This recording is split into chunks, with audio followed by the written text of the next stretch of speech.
할렐루야. 오늘도 함께 레위기 말씀 묵상하는 모든 분들을 축복합니다. 오늘의 말씀은 레위기 20장 1절부터 21절까지입니다.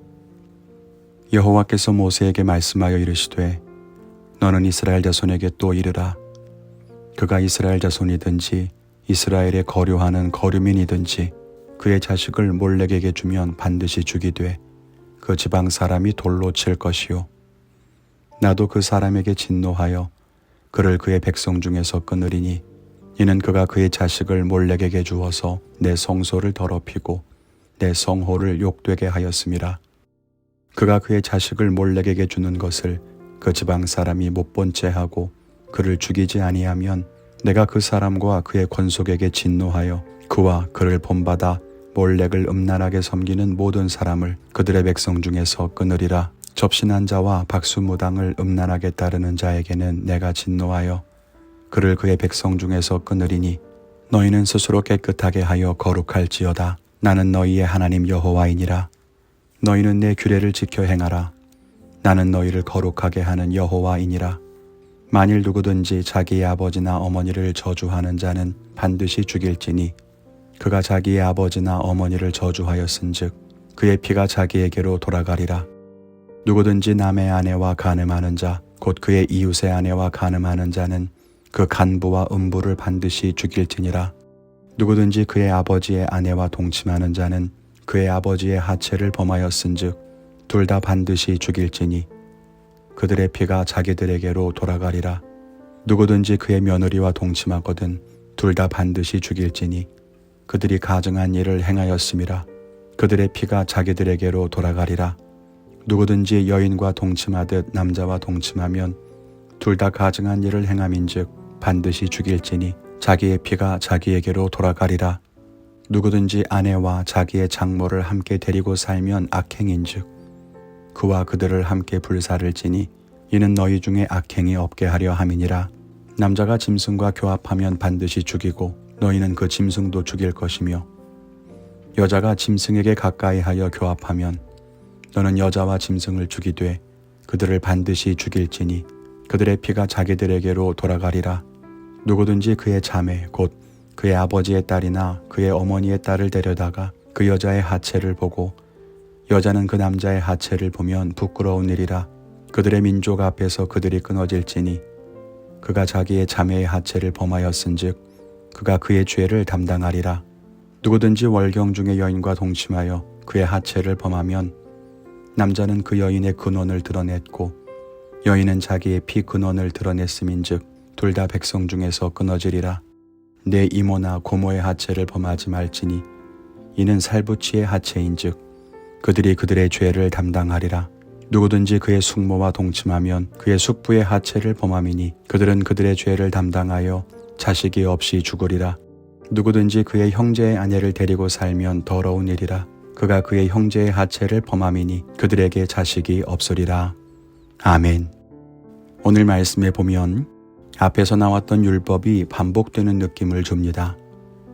몰렉에게 자녀를 주지 말라는 것, 접신한 자나 박수를 따르지 말라는 것, 근친상간과 잘못된 성행위에 관한 경고 등 앞에서도 나왔던 말씀들입니다.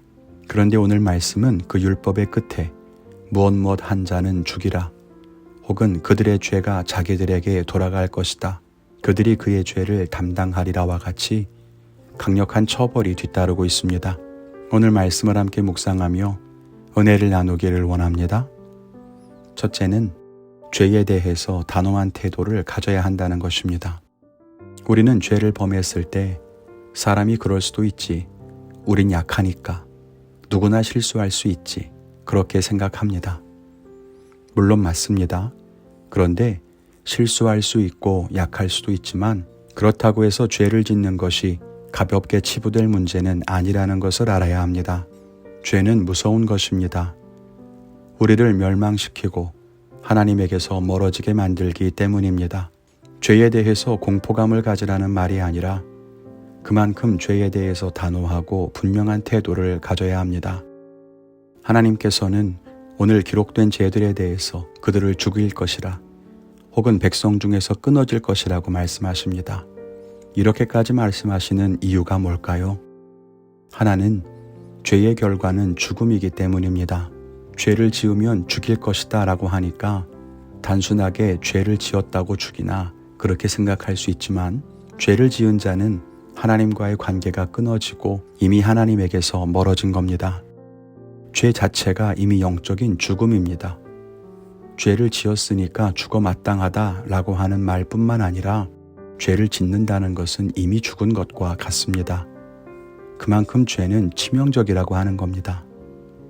또 하나는 죄를 지은 자를 공동체에서 제함으로써 공동체를 지키기 위함입니다.